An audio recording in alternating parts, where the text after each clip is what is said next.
Assalamualaikum warahmatullahi wabarakatuh. Waalaikumsalam warahmatullahi wabarakatuh. Alhamdulillahilladzi hadana lihada wa ma kunna linahtadiya laula an hadana Allah. Wa asyhadu an la ilaha illallah wahdahu la syarika lah wa asyhadu anna Muhammadan abduhu wa rasuluhu la nabiyya ba'dah. Allahumma salli wa sallim wa barik ala nabiyyika wa rasulika Muhammadin sallallahu alaihi wasallam wa ala alihi wa azwajihi wa dhurriyyatihi wa sahabatihi wa man tabi'ahum bi ihsanin ila yaumiddin, amma ba'd. Jemaah sekalian, ikhwatul iman rahimani wa rahimakumullah, perhatikan baik-baik keadaan kita di waktu maghrib ini. Kita melangkahkan kaki ke tempat yang paling dicintai oleh Allah Subhanahu wa taala. Rasulullah menjelaskan bahwa tempat atau kawasan di muka bumi ini yang paling dicintai oleh Rasulullah adalah masjid. Alhamdulillah. Kita bukan hanya ke masjid. Kadang-kadang maaf saja ya, ada orang di masjid, apalagi ini masjid di pinggir jalan, itu cuman qada'ul hajah saja. Nah, kita di sini masuk masjid menunaikan ibadah besar di waktu maghrib ya, yang sering saya ingatkan, jangankan kita sehat walafiat ya, seandainya, tapi jangan kita ya, kita contohkan orang lain. Seandainya ada orang ini tulangnya patah-patah semua ya, bahkan lehernya juga patah, tapi masih hidup dan masih sadar, masih wajib sholat apa enggak? Kalau dia muslim wajib. Kalau ada yang mengatakan kok sampai segitunya sih Ustaz, ribet banget, bukan ribet. Untuk saudara kita yang seperti itu ya, sholatnya tentu tidak sama dengan kita yang sehat, sesuai dengan apa yang sanggup dia lakukan. Kalau kita sehat, alhamdulillah sempurna, ruku, tidak, sujud, berdiri dan seterusnya, ya kan? Alhamdulillah. Lebih dari itu, saya tadi lihat habis sholat masih ada zikir. Habis zikir banyak yang ba'diyah maghrib. Ba'diyah maghrib 2 rakaat, ba'diyatul maghrib itu termasuk rawatib muakkadah, termasuk bagian 12 rakaat selain sholat fardu yang apabila dijaga oleh seorang muslim balasannya rumah di surga. Jadi kalau di dunia ini antum gak punya rumah mewah, sabar ya, mudah-mudahan dengan istiqamah sholat fardu plus sholat rawatib, terutama yang muakkadah 12 rakaat, mudah-mudahan Allah yang maha luas rahmatnya, yang maha luas karunianya, memberi balasan istana di surga. Amin ya. Ini sudah musim hujan ya. Ini tadi saya berangkat ini nggak tahu di luar gini. Biasanya enaknya kalau habis maghrib ini ngapain? Begini ngopi ya. Kalau ini makan rebusan gitu ya. Tapi ini di masjid, sayang kalau cuma ngopi. Ini kan sudah di masjid ya, sampai isya insyaallah. Nanti ngopinya ditunda aja di rumah ya. Kita akan melanjutkan menelaah kitab Al-Adabul Mufrad. Apa harapan kita setelah menelaah kitab ini? Taklim itu tidak iseng ya.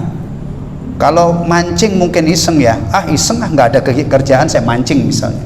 Tapi kalau taklim, tolong jangan, taklim itu jangan iseng. Kita punya tujuan ingin mempelajari sebagian dari agama Allah yang kita yakini sebagai satu-satunya jalan keselamatan ya. Jadi kita ingin ibadah, ingin mendekatkan diri kepada Allah, ingin dapat tambahan ilmu. Karena yang kita kaji ini adalah hadis-hadis, asar-asar tentang adab dan akhlak. Tentunya harapan kita mudah-mudahan setelah mengaji kitab ini kita makin beradab ya. Kalau dari awal dulu adab terhadap siapa yang paling pokok? ibu bapak, orang tua ya. Dan juga mudah-mudahan akhlak kita tambah mulia ya. Akhlak itu memiliki kedudukan yang sangat istimewa. Seorang mukmin dengan bermodalkan akhlaknya yang mulia, dia bisa mengejar orang-orang yang ahli ibadah. Kalau sekarang ini kita menjadi ahli ibadah, beratnya luar biasa. Terus terang ya, kita ini di zaman dihadirkan oleh Allah ya, di zaman yang amal itu seret banget. Kalau zaman dulu itu Masya Allah ya, umurnya diberkahi oleh Allah, khatam Quran per 3 hari, per pekan itu ya. Kisah-kisah di zaman kejayaan Islami, orang tahajud luar biasa itu Masya Allah. Kalau sekarang kita bisa menjaga sholat 5 waktu saja sudah merasa apa? Merasa mendapatkan nikmat besar ya. Baik, itu diantara yang kita harapkan keharibaan Allah Subhanahu wa taala, dan mudah-mudahan Allah mengijabah dan mengabulkan harapan-harapan kita. Amin amin ya rabbal alamin. Di data saya ya, Al-Amin November itu 4 sampai 43. November. Bulan November pertemuan pertama, berarti benar ya sampai 43 hadis. Ya, sahih. Soalnya ada datanya. Kalau antum bantah, bukan Pak, mana catatan antum? Saya tetap pegang ini, soalnya saya catat. Kenapa dicatat? Bingung saya ya. Ini sekedar ini aja informasi. Kitab ini saya kaji di Mutiara Baru. Nanti setiap Sabtu pertama di awal bulan. Di An-Nafi, tetangga saya, Baitul Muslimin di perumahan ini. Apa namanya ini, pinggir jalan Narogong. Di Baitur Rahman, di An-Nur, Al-Amin, Al-Muhajirin, At-Taqwa. At-Taqwa ini juga ada At-Taqwa Rawalumbu, ini Taqwa Geraha. Jadi ada di hampir 10 masjid kalau nggak salah. Falillahil hamd.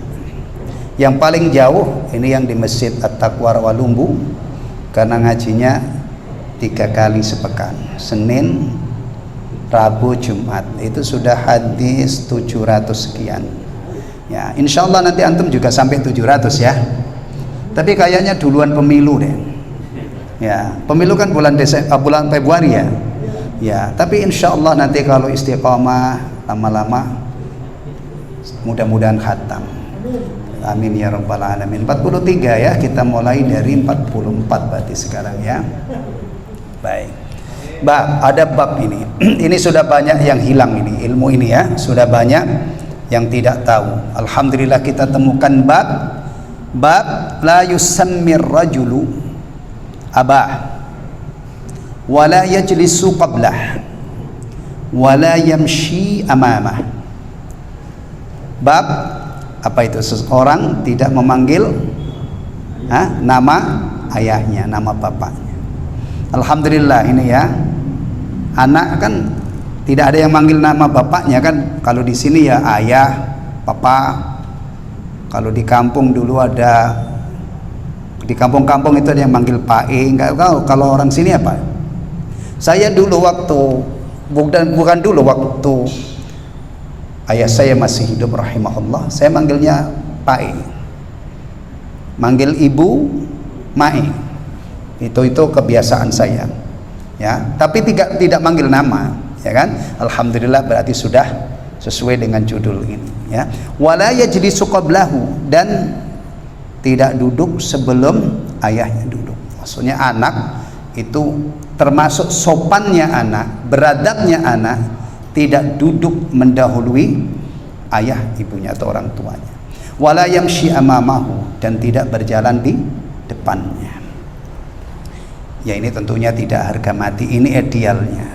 Tapi kalau misalnya anaknya terburu-buru ya, bapaknya tentu ngasih apa? Izin kan? Nah, mohon maaf Pak ya, saya agak buru-buru. Oh iya ya, sebenarnya kamu duluan, bapak jalan nyantai aja. Begini ini duluan tapi mendapatkan apa? Ridho. Bahkan sebelum itu anaknya minta izin. Ini juga apa? Ya, kesopanan, bentuk adab. Jangan meremehkan ilmu seperti ini.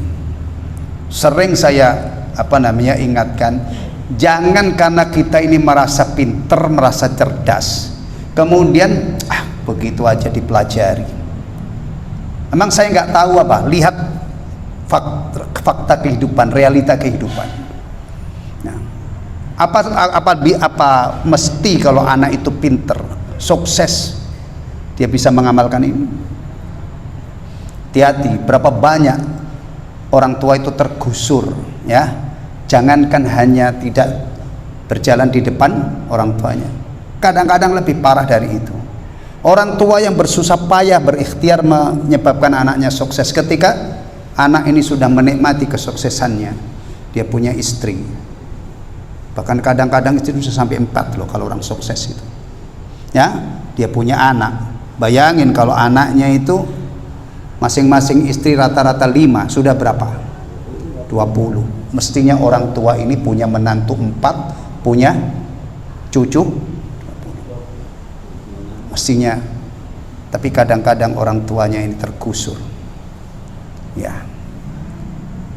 Perhatikan baik-baik, kita sangat membutuhkan ajaran Allah dan Rasulnya dalam hidup ini. Kalau kita cuma ngandelin apa namanya, kecerdasan, ngandelin ini. Saya ambilkan contoh ya. Kalau orang itu cukup dengan kecerdasannya, dengan akalnya, dia beres. Itu masjid begini ini, saat-saat begini ini penuh. Terutama orang-orang yang sukses itu. Karena dia ingin melampiaskan, ingin menunjukkan syukurnya kepada Allah.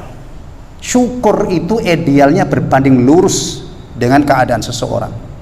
Ya, iya. Sekarang hitung-hitungan, kalau ada anak durhaka kepada orang tua di lingkungan sini, siapa yang mendukung anak ini? Siapa yang mendukung? Gak ada.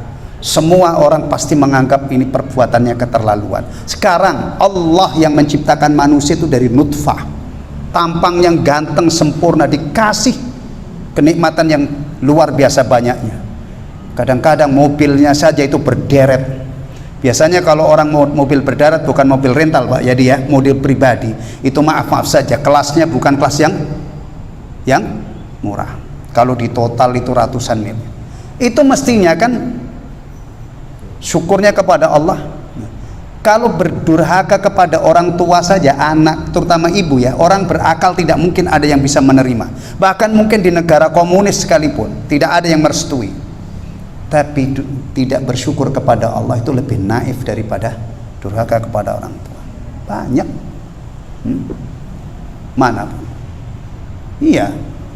Ini bukti bahwa kita itu sangat membutuhkan petunjuk Allah dan Rasulnya untuk kita jadikan pegangan. Kalau nggak punya pegangan, Pak, ya, tidak jamin anak itu. Jangan pernah mengatakan gitu aja dikaji. Emang saya nggak ngerti apa?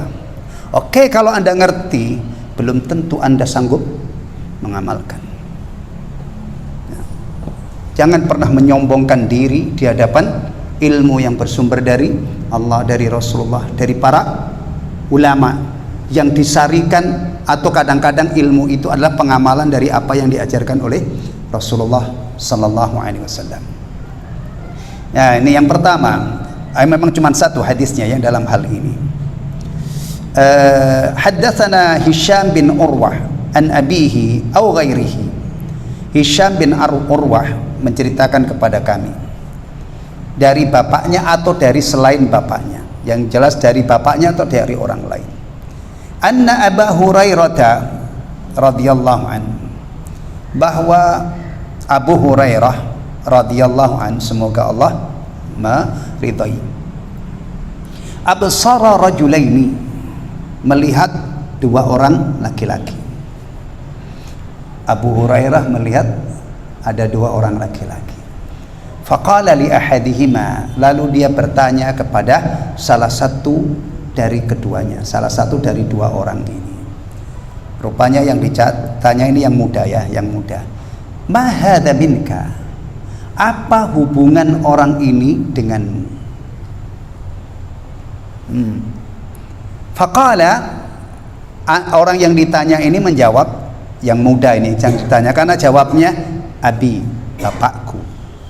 Kalau seandainya yang ditanya ini yang tua, dia akan menjawab apa? Ibni atau waladi, anakku. Tapi ternyata jawabannya orang ini adalah bapakku. Berarti yang ditanya yang mudah kan? Nah, begini nih fatal imannya. Orang itu kalau punya semangat untuk berbagi ilmu, begini ini momen, ini kesempatan. Ya. Dan aslinya memang sesama muslim itu sangat bersemangat untuk berbagi ilmu karena saudara. Karena ilmu sekarang kan jadi mahal. Ya, mahal. Bahkan kadang-kadang orang itu dihadirkan mahal banget, ditunggu-tunggu orang banyak, sekalinya datang itu kadang-kadang maaf saja yang disampaikan itu tidak seberapa. Kalau tidak kita katakan hampir tidak ada. Ya, ini tidak diminta. Abu Hurairah langsung memberi nasihat. Faqala, maka Abu Hurairah radhiyallahu anhu berkata, la tusammi bismi, kamu jangan memanggilnya dengan namanya. Wala tamshi amamah, kamu jangan berjalan di depannya. Wala tajlis qablah, dan kamu jangan duduk sebelumnya.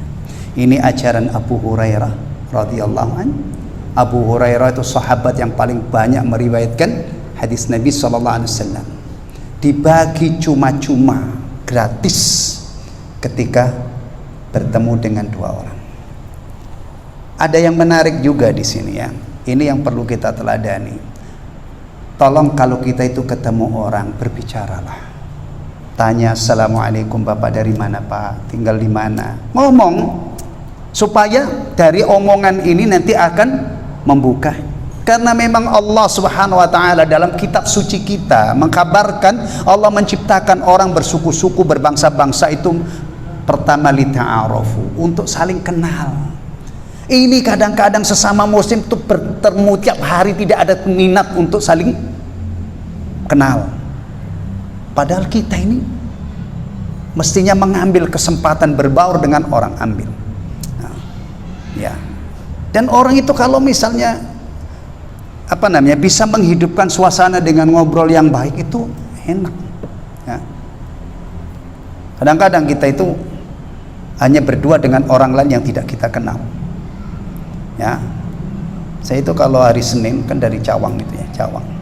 Alhamdulillah selalu saya pulang tuh naik taksi. Agak manja saya memang. Kalau pulang perginya kadang-kadang lebih sering naik mikrolet. 26 itu dari mall sana, pas di depan Wika turunnya. Pulangnya naik taksi. Itu saya setiap ini saya sapa. Turunnya di sini nih, sekitar jam 2-an nanti di ini kan motor saya titipin di sini. Saya selalu ajak ngomong, bapak dari mana? Kemarin itu saya baru dapat supirnya itu ternyata orang Pondok Gede. Ya, ngobrol yang mubah aja. Saya seneng nanya orang, bapak dari mana? Pernah juga dari Sumatera, tapi jarang ya di Sumatera. Yang paling banyak itu Indramayu, kemudian Kebumen, Tegal, itu rata-rata ngobrol. Ya, ya, ambil kesempatan ini. Ya, ini Abu Hurairah radhiyallahu anhu. Ya kan, lihat orang kemudian beliau mulai nyapa. Kalau kita cari yang lebih ini lagi, salami. Karena Rasulullah mengajarkan memberi salam, menebar salam itu kepada yang kamu kenal maupun yang tidak kamu kenal, sepanjang antum yakin dia muslim. Assalamualaikum, assalamualaikum. Wah, kalau ini sudah ganjaran ya, ganjaran. Maksudnya ini adalah benar-benar menjalankan sunnah atau menjalankan perintah Allah subhanahu wa ta'ala. Baik, fiqhul hadis, kandungan hadis ini. Fihi targhibu, dalam hadis ini ada at-targhib. At-targhib itu anjuran, dorongan. Apalagi at-targhib, antum perhatikan ini, kalau didengar itu kadang-kadang susah untuk membedakan. Raghaba yuraghibu targhib, itu artinya memotivasi, menganjurkan, memerintahkan, ya. Kalau rahaba yurahibu tarhib, itu maknanya menakut-nakuti, ya. Nah, orang Islam itu kenal namanya at-targhib wa tarhib. Kalau targhib itu kaitannya dengan amal-amal yang bagus, kita dimotivasi, disuruh. Bahkan Rasulullah SAW itu nggak tanggung-tanggung mendorong, memotivasi umatnya melakukan kebaikan. La tahqiranna minal ma'rufi syai'a, jangan kamu remehkan kemakrufan, kebaikan sekecil apapun. Walau antalqa akhaka biwajhin talqi. Nah, meskipun wujud kebaikan itu hanya kamu bertemu dengan saudaramu dengan wajah yang berseri-seri. Ittaqun nar walau bisyikki tamrah.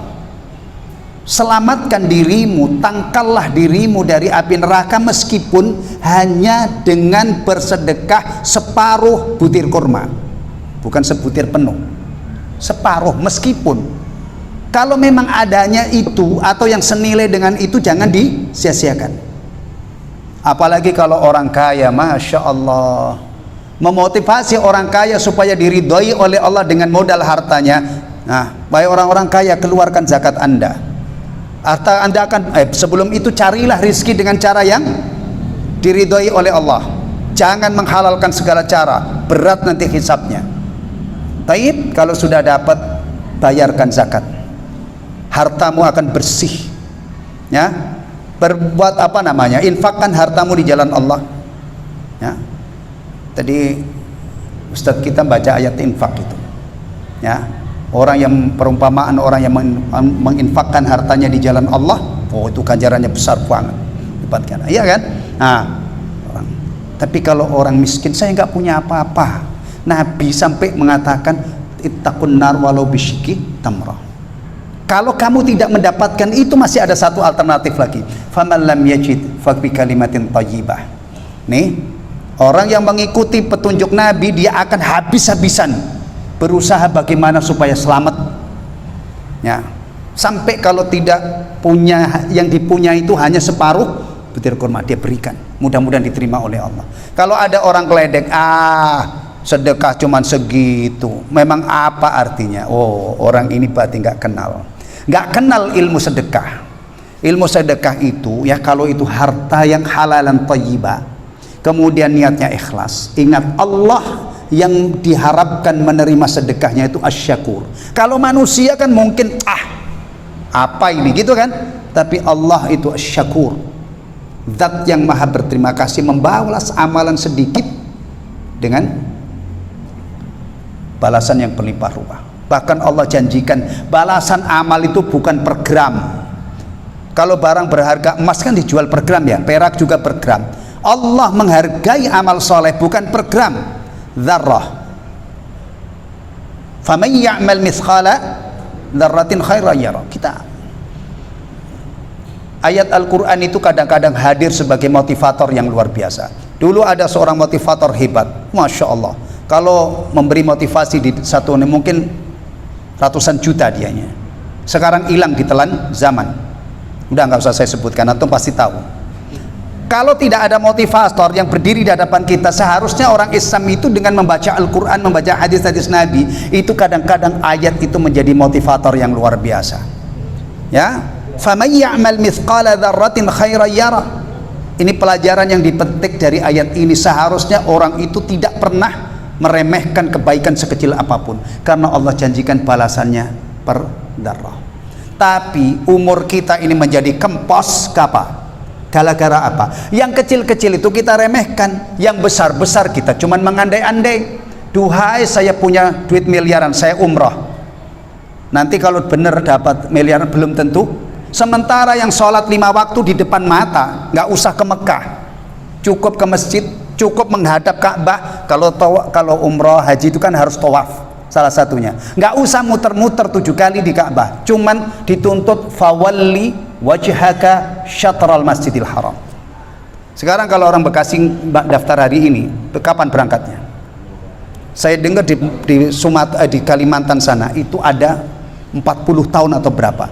Jadi anak SD 6 tahun, kalau anak usia SD itu didaftarkan sekarang, insya Allah berangkatnya nanti dia umur 40 lebih. Yang saya khawatirkan itu jangan sampai orang itu ngincer haji puluhan tahun dibela-belain, sabar nunggu ya, yang saya khawatirkan. Tapi sholat 5 waktu yang setiap hari ada diabaikan. Apalagi kalau yang sudah menyandang haji, yang dulu itu sudah melihat Ka'bah dengan mata kepalanya. Sampai kadang-kadang ceritanya, waduh saya terharu banget lihat Ka'bah, nangis saya, nggak bisa tertahan air mata saya. Bagus kalau itu benar-benar terjadi. Tapi pulang, Anda jangan lupa, selama Anda masih hidup, Anda dituntut untuk fawalli wajhaka syatral masjidil haram. Jangan sampai tawaf itu hanya menjadi kenangan. Mestinya pulangnya dia itu orang, termasuk orang yang ada di saf-saf terdepan. Fawalli wajhaka syatral masjidil haram, hadapkan wajahmu ke Ka'bah. Taib. Nah, ini ada targhib. Fihi targhibu fi tauqiril walid. Dalam hadis yang mulia ini ada anjuran, dorongan, motivasi memuliakan ayah, maksudnya orang tua. Wa dzalika bi'adami tasmiyatihi, yaitu dengan tidak memanggil dengan namanya. Aib. Dan alhamdulillah ini. Wal masyi amamahu, dan berjalan di depannya.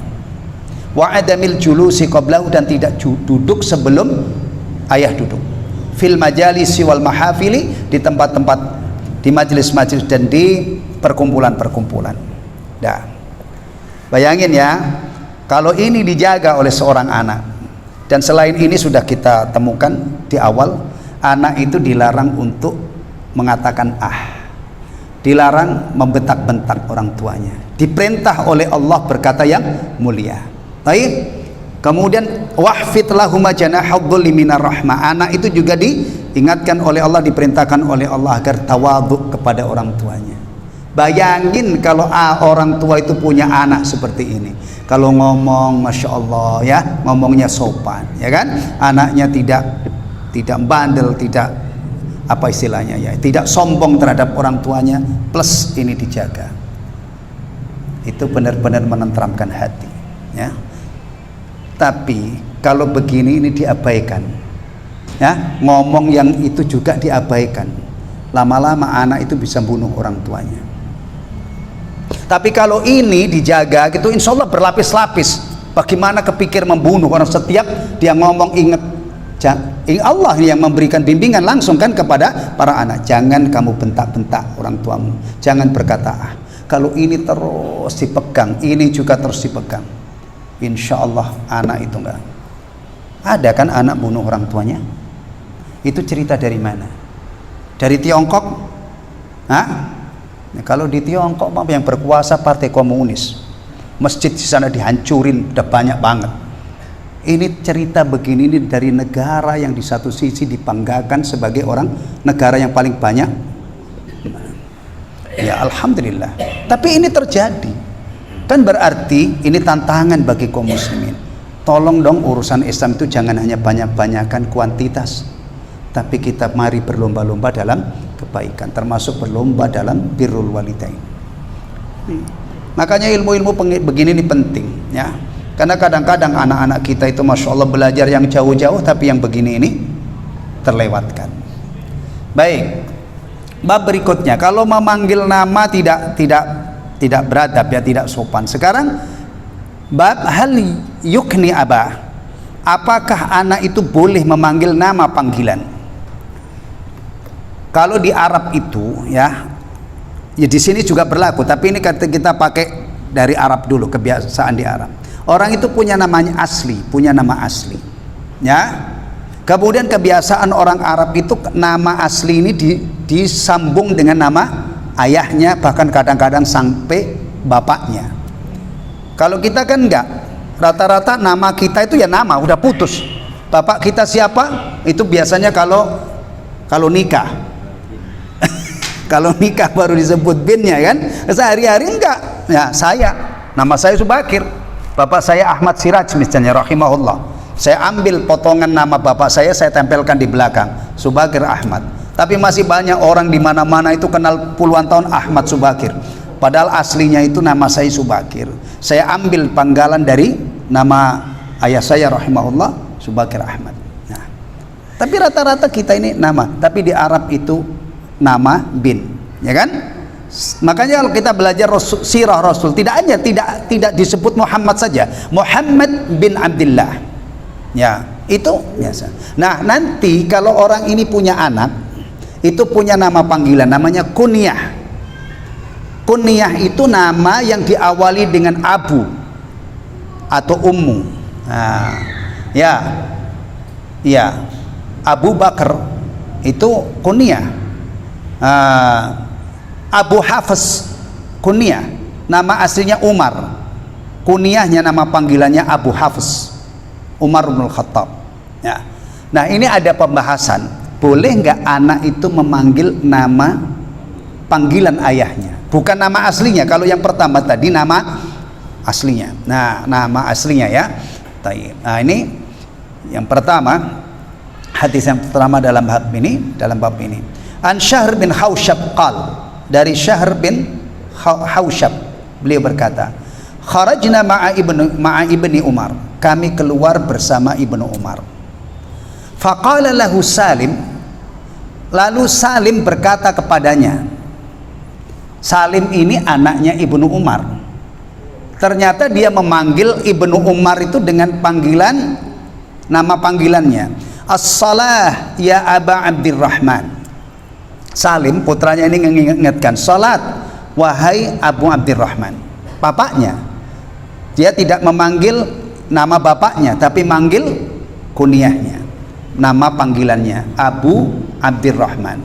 Dalam bahasa Arab kalau ada nama terdiri dari dua kata, mudhaf mudhaf ilaih, ya, itu yang tadinya Abu itu menjadi Aba kalau dalam keadaan orang itu dipanggil. Abu Abdurrahman kalau dipanggil menjadi ya Aba Abdurrahman. Abdullah, misalnya ini ada orang namanya Abdullah namanya ya, tapi saya manggil dia ya Abdullah, ta'al, wahai Abdullah sini. Atau tidak usah ada huruf panggilannya, ya-nya saya buang, Abdullah ta'al, itu berarti saya manggil, nama aslinya Abdullah. Sama dengan Rasulullah, kalau sahabat menyapa Rasulullah, ya Rasulullah, ini kaidah bahasa, ini namanya masuknya ke dalam ilmu nahwu. Bahasa Arab itu ada ilmu nahwu, saraf, ya, bahkan kalau sampai ke arti itu nanti ada balaghah, ya. Kalau supaya tidak salah membaca Quran, ada ilmu namanya ilmu tajwid, ya. Begini ini kalau misalnya ada khatib naik mimbar, ya, dia menceritakan ya Rasulullah berulang-ulang, bukan sekali dua kali, selalu ya Rasulullah. Ini kalau ada orang yang ngerti nahwu, itu Pak Khatib itu salah. Masa ya Rasulullah? Itu nggak ada dalam bahasa Arab. Yang benar adalah ya Rasulullah. La, karena manggil. Atau karena kadang-kadang tidak usah ada huruf panggilannya, itu langsung Rasulullah, itu sudah menunjukkan itu adalah memanggil. Taib. Begini-begini nih yang ngaji dikit-dikit tahu ya. Ya, ini ilmu tambahan sebenarnya, nggak ada kaitannya dengan adab, tapi ya mudah-mudahan ada faedahnya, terutama yang muda-muda itu.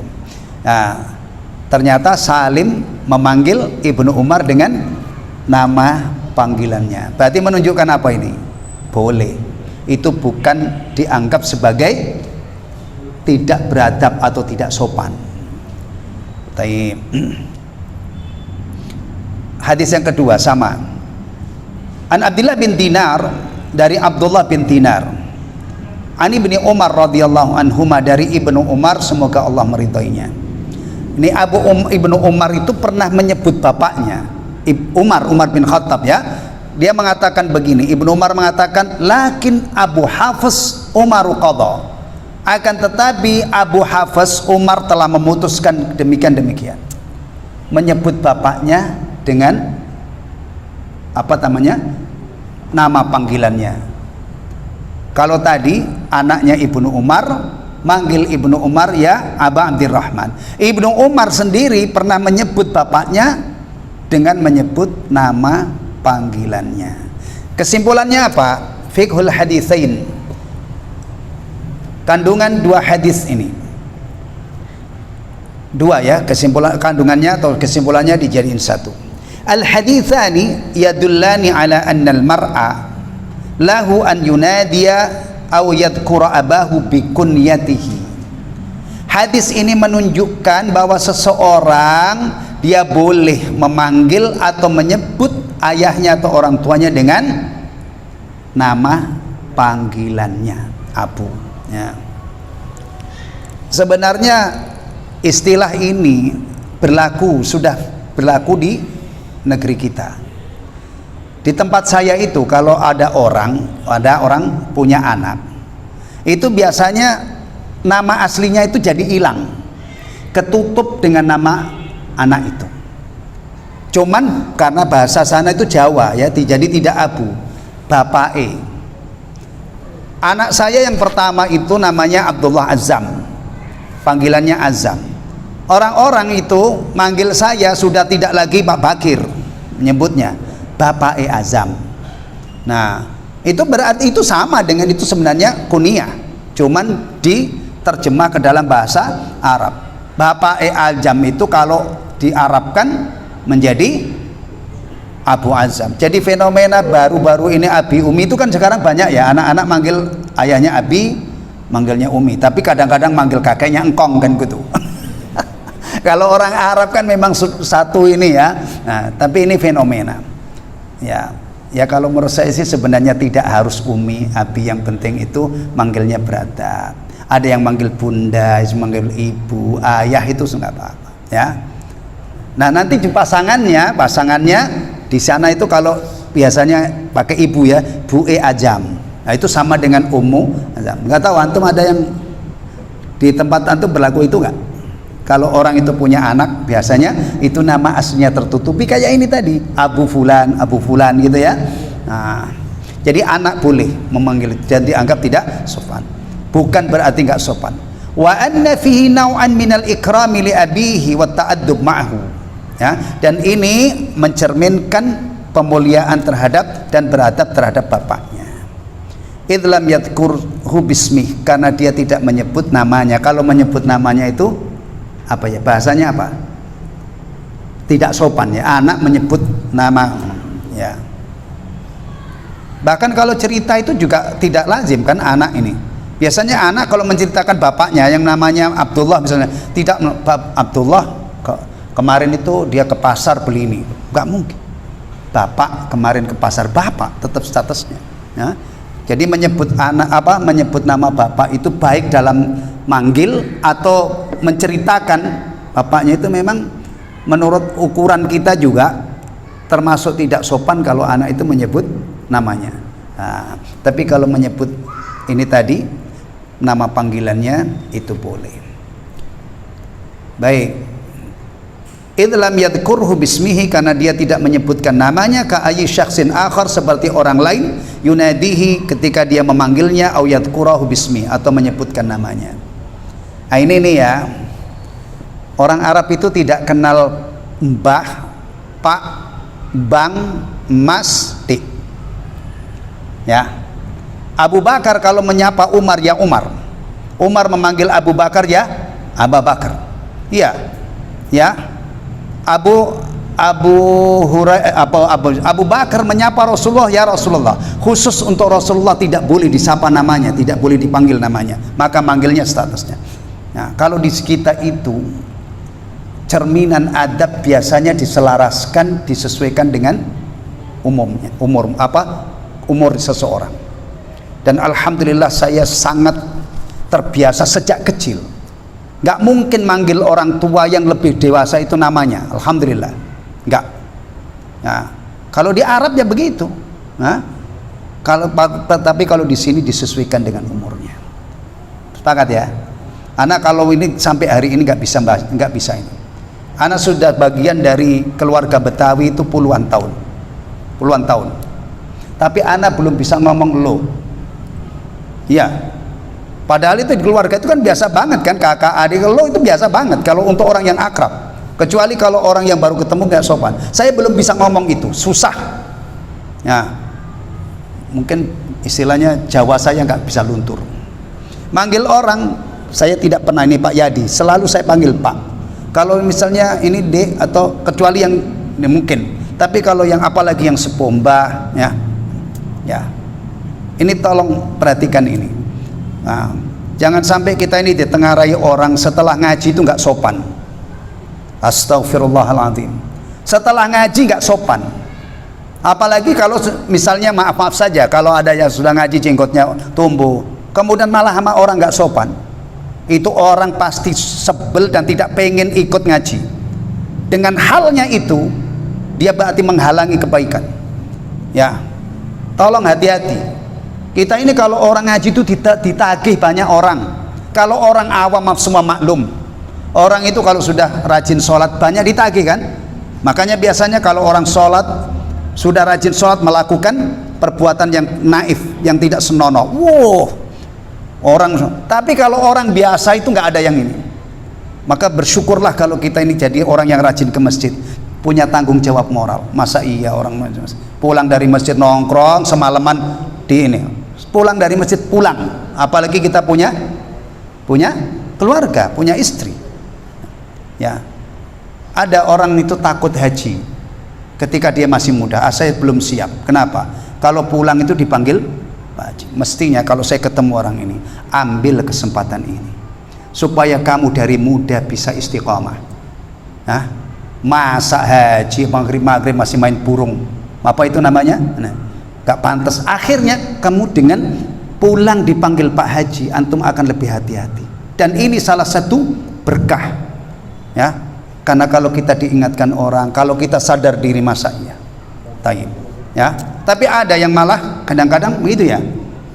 Nah, ya di luar sana ada. Kalau yang antum-antum yang sudah ngerti Islam malah pengen berangkat lagi gitu ya. Dan kadang-kadang kalau Allah memberi kemudahan itu luar biasa. Anda punya sahabat ikut ngaji di masjid, kemarin baru ngabarin saya. Kemarin ini musim haji ini, itu dia berhaji mahal.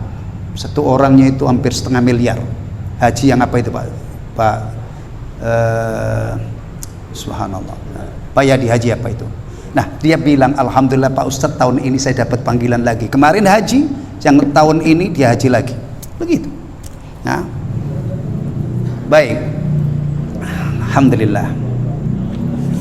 Ya. Dah, ini bagus ini ya. Berikutnya, bab wujub silaturahim, kewajiban silaturahim. Silaturahim ini apa? Tolong perhatikan baik-baik. Sekarang apa saja itu temanya silaturahim? Kumpul warga silaturahim ya. Bahkan mungkin itu apa namanya? Ini kan sudah mulai kampanye ya. Orang-orang yang menjagokan satu ini kumpul-kumpul katanya silaturahim. Ya. Saya khawatir kalau orang ini tidak paham apa silaturahim, itu nanti orang yang rajin datang ke rapat RT, rajin berkumpul-kumpul gitu ya, dia sudah menganggap saya sudah menjalankan kewajiban silaturahim. Silaturahim ini tolong perhatikan baik-baik. Istilah ini maknanya adalah menjaga hubungan kekerabatan. Kekerabatan, rahim yang paling dekat itu ya anak dengan ibu. Nah, ini kalau ada orang misalnya rajin ikut apa namanya? Perkumpulan sampai dia tidak memperhatikan hubungannya dengan ibu, gimana? Ini sudah mengalami perluasan makna. Kita harus lacak makna aslinya itu apa silaturahim, hubungan kekerabatan. Di sini ada bab wujub, kewajiban silaturahim. Satu lagi ada kewajiban kepada Allah, ada kewajiban silaturahim, masuk dalam kaitannya kewajiban dengan sesama manusia. Ada hablum minallah, ada hablum minan nas. Ihsan kepada Allah, ihsan kepada manusia, jangan dipilih. Gak bakalan selamat kita. Saya nggak peduli sama orang sekarang brengsek, saya nggak mau. Saya yang penting fokus ibadah. Kamu kan punya ibu, kamu punya kerabat. Enak kamu hanya fokus ibadah kepada Allah. Berbakti kepada orang tua, nyambung silaturahim itu juga ibadah. Cuman partnernya dengan ibu, dengan kerabat. Kalau kita ibadah kepada Allah, jangan dipilih. Kita perjuangkan supaya dua hubungan. Saya sering dimintai nasihat ketika ada acara keluarga, arisan keluarga. Selalu saya ingatkan ini. Pertama, niat arisan itu ya untuk mempererat silaturahim. Jangan bangga-bangga. Turunan fulan, bani fulan ngadain acara merasa ini jahiliyah. Saya gitu. Acara ini namanya babnya bagian kalau diniatkan silaturahim, insya Allah dapat ganjaran karena silaturahim itu diwajibkan. Tapi jangan lupa, jangan sampai orang itu silaturahim tapi nggak sholat. Iya. Ada saat kadang-kadang itu saya sering diundang rutin itu di Kampung Babakan sana. Itu per satu desa sejabodetabek orang-orang suksesnya itu masya Allah, mobilnya mobil-mobil premium. Selalu saya ingatkan, ini yang datang dari Bandung, dari Depok, ini kalau niatnya untuk mengakrabkan persaudaraan, mengakrabkan silaturahim ibadah. Tapi kalau bangga-bangga jahiliyah, itu yang pertama. Yang kedua, jangan sampai jauh-jauh datang dibelain ke sini, tapi yang kewajiban kepada Allah Subhanahu wa taala ditelantarkan. Ini yang saya maksud. Orang pinter-pinter itu butuh nasihat. Ya, orang-orang sukses butuh nasihat. Ya. Daisa ini. Alhamdulillahilladzi bi ni'mati tatimmus shalihat. Subhanakallahumma wa bihamdika asyhadu an la ilaha illa anta astaghfiruka wa atubu ilaik. Assalamualaikum warahmatullahi wabarakatuh.